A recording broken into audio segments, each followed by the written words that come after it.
welcome to E-Town News, जहां आपको मिलेगा daily dose of Bollywood news, fashion trends, TV and social media से जुड़े हर update. A show which gives you the day's lowdown of all the best happenings in the world of glamour. तो इंतजार किस बात का? Let's take a look at today's headlines. Nawazuddin Siddiqui के भाई पर किसने लगाया सेक्सुअली हरास करने का एलिगेशन? नवाजुद्दीन सिद्दीकी के भाई पर लगा सेक्सुअल हरासमेंट का संगीन आरोप. नवाजुद्दीन सिद्दीकी की नीस का कहना है कि इस सेक्सुअल हरासमेंट के बारे में उन्होंने नवाजुद्दीन को भी बताया था, लेकिन नवाजुद्दीन सिद्दीकी ने नहीं किया था उन पर यकीन.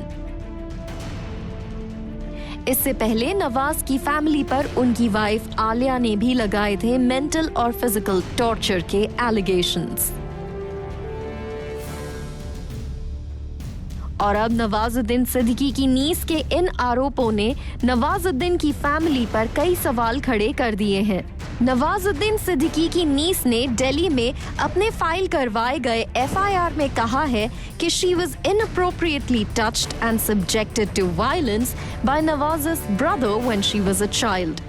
यही नहीं, the victim also claimed that when she told Nawazuddin Siddiqui about the abuse, he did not believe her and said, "चाचा है, ऐसा कभी नहीं कर सकते." She has also alleged that her father and the actor have filed false cases to harass her in-laws. वहीं दूसरी ओर इन गंभीर आरोपों पर नवाजुद्दीन सिद्दीकी की वाइफ का कहना है कि अभी नवाजुद्दीन सिद्दीकी के परिवार के और भी कई शॉकिंग फैक्ट्स रिवील होने वाले हैं. इस पूरे इशू पर रिएक्ट करते हुए नवाजुद्दीन सिद्दीकी की वाइफ आलिया ने सोशल मीडिया पर लिखा, "This is just the beginning. Thanking God for sending so much support already. Lot will be revealed, shocking the world as I am not the only one who suffered in silence. Let's see how much of truth money can buy and who all would they continue to bribe." हालांकि अभी इस issue पर नवाजुद्दीन सिद्दीकी और उनकी family चुप है. वैसे Siddiqui family की ये चुप्पी तब से बरकरार है जब से नवाजुद्दीन सिद्दीकी की वाइफ ने उन पर और उनके परिवार पर फिजिकल टॉर्चर के एलिगेशंस लगाए थे और डिवोर्स की मांग की थी. She said he, Nawaz, had never raised his hands on me, but the shouting and arguments had become unbearable. You could say though that only that was left. Yes, but his family has mentally and physically tortured me a lot. His brother had even hit me. His mother and brothers and sisters-in-law used to stay with us only in Mumbai. So I've been bearing a lot for too many years. His first wife had also left him for this reason alone. Well, अब देखना ये होगा कि बार-बार खुद पर और अपने परिवार पर लग रहे इन संगीन आरोपों पर नवाजुद्दीन सिद्दीकी कब तक चुप्पी बनाए रखते हैं.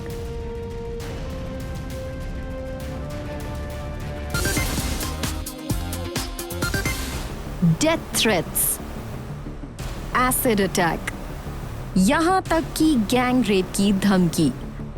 एक्ट्रेस मीरा चोपड़ा को सिर्फ जूनियर एनटीआर के फैंस से डिसएग्री करने के लिए झेलना पड़ा इतना कुछ. और अपने साथ हुए इस पूरे इंसिडेंट पर मीरा चोपड़ा ने जूम के साथ बात करते हुए एक्सप्रेस की अपनी anger. I don't even understand why was I abused so much. I just said that I'm not a Jr NTR fan. I like Mahesh Babu more, and that's it. That was the reason I was abused so much. So are we supposed to forcefully like and love everybody? Don't we have a freedom of choice? Don't we have a freedom to express our choice? So yeah, these are things which one should think about. I just said one small thing, that I'm not a Jr NTR fan, and the kind of abuses and threatening I faced. So it's very toxic, it's very serious, and everybody should raise a voice about it. I really hope people who have given me threats of gang rape, murder, acid attack, they are arrested, because if they won't be arrested, as a woman I will feel unsafe to live in this society. Well Meera Chopra का साफ कहना है कि junior NTR के fans से सिर्फ disagree करने के लिए उन्हें झेलना पड़ा इतना कुछ एंड शी डिमांड्स कि इन ट्रोल्स को अरेस्ट किया जाना चाहिए. Not only that, Meera Chopra का कहना है कि इस मामले में जूनियर एनटीआर को खुद सामने आकर बयान देना चाहिए. I'm really expecting Junior NTR to come out and address his fans to refrain from abusing women on social media, because I have heard they've been doing it again and again. I've heard that Junior NTR's fan base is the most abusive fan base. So he should definitely address it. I think this is the least he should do. It's his moral responsibility. वहीं मीरा चोपड़ा इस बात से disappointed भी हैं कि उन्हें अपनी film industry से ज्यादा सपोर्ट नहीं मिला. I wish that sisterhood prevails in our film industry also. I'm sure there are a lot of actresses who are seeing what is being done to me, but nobody really has voiced their opinion. I wish I would have gotten more support from the industry, but hua nahi. But that's okay. That's not gonna deter me or scare me to not pursue this. Meera Chopra ने इस मामले में FIR दर्ज करवाई है और इसमें उन्हें नेशनल कमीशन ऑफ वुमेन से भी मिला है support. I've already filed an FIR. I've already spoken to National Commission of Women. Cybercrime has filed an FIR against all the fan clubs of Junior NTR. Well, Meera Chopra is grateful to NCW for taking swift action and we hope इस मामले में police करे कड़ी कार्रवाई ताकि social media पर abuse करने वाले नेक्स्ट टाइम किसी को भी इस तरह टारगेट करने से पहले सोचें 10 बार. Coming up on the show, Anurag Kashyap ने Zoom से की candid conversation.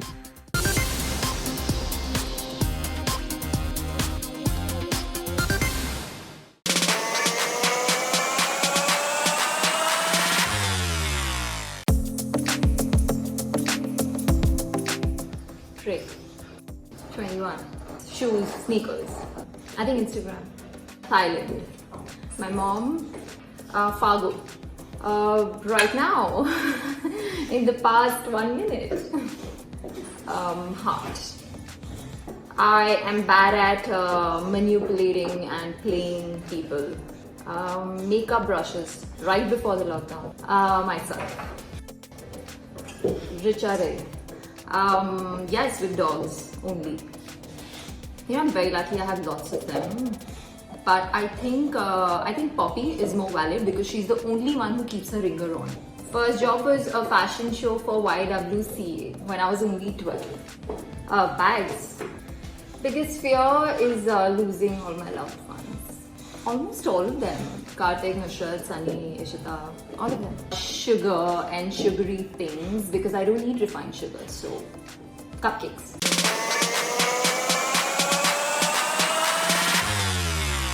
Welcome to Speakeasy, Anurag. It's absolutely wonderful chatting with you. It's been a while. And, yes, it's been a long time. It's kind of a double whammy for you because you've announced the launch of your new production house, Good Bad Films. And yes, we also have a new release. Yeah, this is our first production, Choked. Crossing our fingers and looking forward to starting yet again. I don't know, this must be my umpteenth start. So let's see how it goes. Anurag, now that you've launched your new production house and like you say, it's a new start, how do you look back at the lows and the highs and everything? I think everything is a learning. I look at everything as a learning. I believe that the way things happen, they happen for a certain reason and you constantly learn. And I'm back in a space where I feel like I know exactly things I don't want to do and want to do. I have no ambitions of having a grand studio. Because the ambitions kind of always take you in directions that take away something from you. In the sense, the way earlier I would support a lot of independent movies and things, when it starts becoming larger and bigger studio, you stop being independent. Every film you start seeking stars, every film you start seeking big names, you stop supporting that indie films, the things that you believed in initially. And I've seen a lot of movies that we really wanted to do, not ending up doing, and other people doing the very same film, and you envy them. And today, I know it's very easy for me to be me, that I can lend myself to films I really like and love, whether it's an Amis or Ib Leu and things, and without any kind of a transactions, be supportive of the film, because I'm not being answerable to anyone who's saying that why you're doing this, and everything becomes always about money, and it stops being about your love for it, and which is how I used to be, and which is where I'm back, and I'm very happy. I'm actually in a very, very good space that way. You know, you were among the first few people to also take a very strong stand against sexual harassment. Now you have a full new production house. How fiercely are you going to protect, and how are you making sure Because because you've we learned, have, right? You've learned. yeah, they're very simple things. Like, in the sense, I know what are my strengths and my weaknesses, and I know what I'm not going to do. Because with every film, with every project, individually, we are going to hire people who do line production, people who do things, and people will be hired on project basis. The company will essentially remain three people who have three different strengths: one who does the contract, one who handles finances, and I handle the creatives, and that's it. So every time when we start a film, we hire people for the film per se, and that's it. And I'm going to limit things to that, not doing too many productions, focus on things, and do them really well, concentrate on quality, and invest a lot, as much as possible, in new talent that I used to do earlier, and newer ideas, and I'm much more fearless at this moment now, because my actions or my choices do not impact the existence or the financial model of a company, because it's not about doing 50,000 different things where you can't really keep a check on things. And I obviously watched Choke, and I found it very, very interesting. Wonderfully written. It's not your style. It's different. It felt very fresh. The idea of demonetization was not Nihit's initially, and you wanted that to be a part of it. Now, there's one more part to this question. The question being that when your political views are that clear, and when you're taking up a subject like demonetization, and people are obviously expecting you to have looking at that subject from your political view, how do you balance that out, and how did did that question come up? How were you thinking about that bit? No, it's not like I don't know how to balance things, in the sense I have my I have my writer, I have my actors, I have my people who I give enough credit to, and strength to, that they can question me. So whenever there was a temptation or an intention that the character starts talking about politics, which is my politics, the first thing Nate will say is, "Why is Sarita sounding like Anurag? Sarita is not Anurag." And that was valid. And Sayami would say the same thing. And when you play it out, you realize it when it's happening in front of your eyes. And if you're really honest, you will see that you're forcing a character, and you're forcing an ideology on a character. You're not being honest or true to the story you're telling, on the story of the people that you're telling. It's the same thing in the sense, like, we have always stayed neutral. Even when I was doing Black Friday, I was very neutral. I was not trying to thrust my point of view. I was objective. I took a step back and do that. At that time, my political understanding was also much lesser, and I was much naive and innocent. Right? It allowed me to take a step back and look at it objectively and be honest and truthful. Now I am politically more aware, and I have a political opinion, and I am a political person. But the thing is, now I need people to keep me in check sometimes.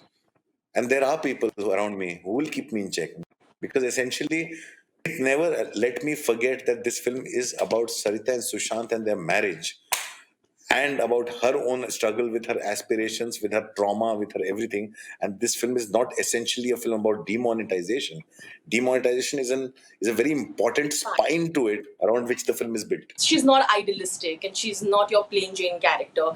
You make your female characters more interesting, whether it's Tapsi's character in Man Marzia, and things like that. Now here, the interesting point also is the way you show the husband's interaction with her. Because while she takes in charge and earns the money in the house, if the husband becomes more insecure, which is a balance that a lot of people would probably, not, which is not often shown. I think that dynamic also was very interesting. Tell me a little bit more about that, Anurag.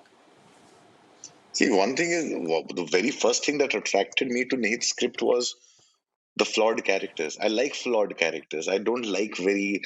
I've always hated the girl next door in Hindi cinema. I hate it. I abhor the idea of a girl next door. People who are like, their job is to just look prim and perfect and beautiful, and are supposed to behave in a certain way which is approved by everybody from top to bottom. I just, if in person also, if I meet somebody like that, I'll run away.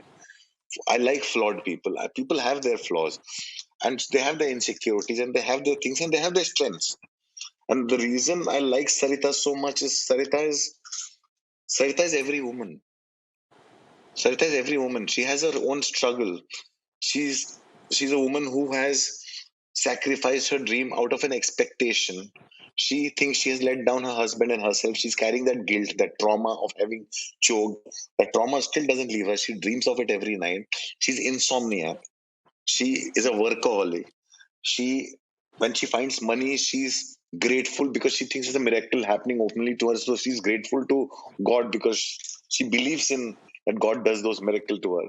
She is also starts to become greedy. She becomes protective. She becomes secretive. It also gives her.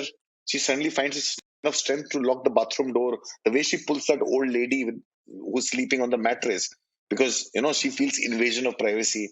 Whole lot of things that she goes through. She's in every woman.